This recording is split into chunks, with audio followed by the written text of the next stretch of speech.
Welcome to Al Hadi Foundation School.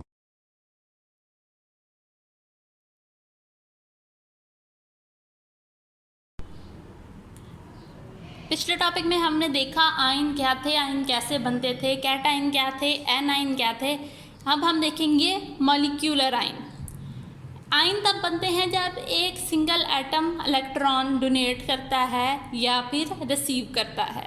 लेकिन molecular ion उस वक्त बनते हैं जब पूरा एक मॉलिक्यूल इलेक्ट्रॉन्स को लूज़ करता है या गेन करता है। मॉलिक्यूलर आयन्स, इन पे भी या तो पॉजिटिव चार्ज होगा या नेगेटिव चार्ज होगा। दूसरे आयन्स की तरह से ये भी कैटायन, अगर इन पे हम पॉजिटिव चार्ज होगा, अगर पॉजिटिव चार्ज के साथ मॉलिक्यूल है तो वो कैटायनिक मॉलिक्यूल कहलाएगा। या अगर हम देखें नेगेटिव आयन के साथ, नेगेटिव चार्ज के साथ, तो वो एनायनिक मॉलिक्यूल कहलाएगा। फॉर एग्जांपल हम देखते हैं मीथेन को। मीथेन जो है वो अपना एक, मीथेन पे पॉजिटिव चार्ज होता है तो ये हमारे पास है कैटायनिक मॉलिक्यूलर आयन। इसी तरह हम N2 नाइट्रोजन को देखते हैं तो इस पे भी प्लस चार्ज होता है, यानी ये भी एक कैटायनिक मॉलिक्यूलर आयन है। मॉलिक्यूल और मॉलिक्यूलर आयन में क्या डिफरेंस होता है? मॉलिक्यूल हमेशा, ये यहाँ पे आयन और एटम वाली ही बात आती है सबसे पहले कि जो मॉलिक्यूल है वो न्यूट्रल होता है, जबकि जो मॉलिक्यूलर आयन होता है वो आइदर पॉजिटिव और नेगेटिव। जो मॉलिक्यूल है वो एटम्स के कॉम्बिनेशन से बनता है,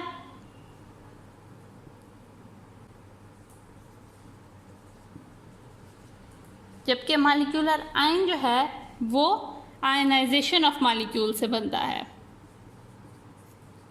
यानी कि मॉलिक्यूल्स आयन्स बनाते हैं।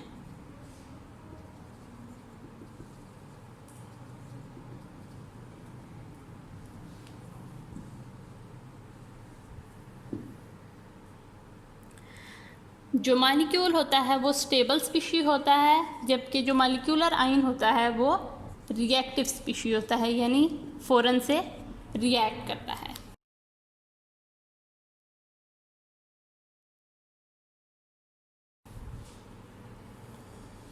अगली चीज़ जो हम देखने जा रहे हैं वो है हमारे पास फ्री रेडिकल्स।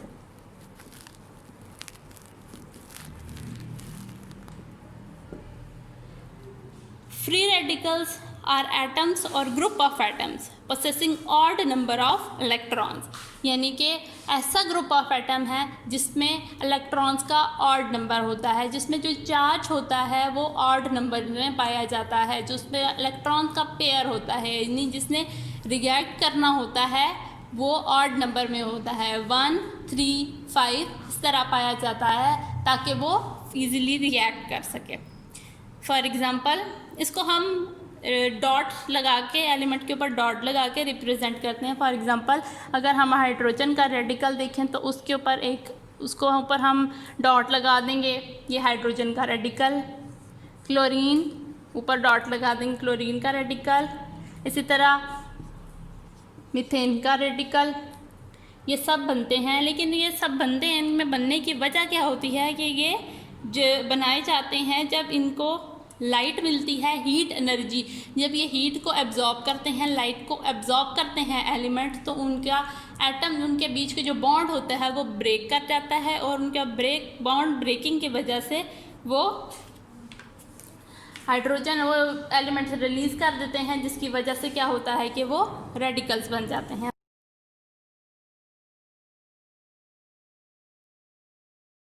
फॉर एग्ज़ाम्पल अगर हम देखें तो Cl2, क्लोरीन का मॉलिक्यूल Cl2 की फॉर्म में एग्जिस्ट कर रहा था, उस पर सनलाइट पड़ी, उसने एब्जॉर्ब की, तो वो क्या हुआ, वो उसके बीच का बॉन्ड ब्रेक कर गया। अब उसके जो आखिरी शेल था उसमें जो इलेक्ट्रॉन का और उसमें इलेक्ट्रॉन्स के जो नंबर थे वो ऑड पेयर में रह गए, क्लोरीन जो है वो बन गया रेडिकल।